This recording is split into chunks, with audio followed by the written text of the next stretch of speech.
Hello, in today's video, I'll show you how to update your step goal, how to set your step goal in the Pison app for your TIMEX NeuroFit Waveband 2.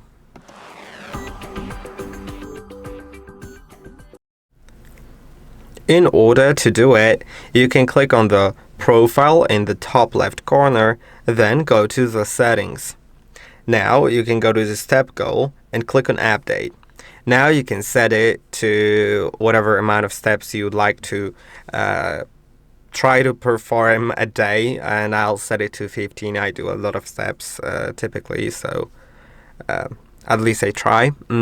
So now it's updated, and that's basically it. I hope that this video was helpful. Don't forget to like and subscribe, and I'll see you in the next one.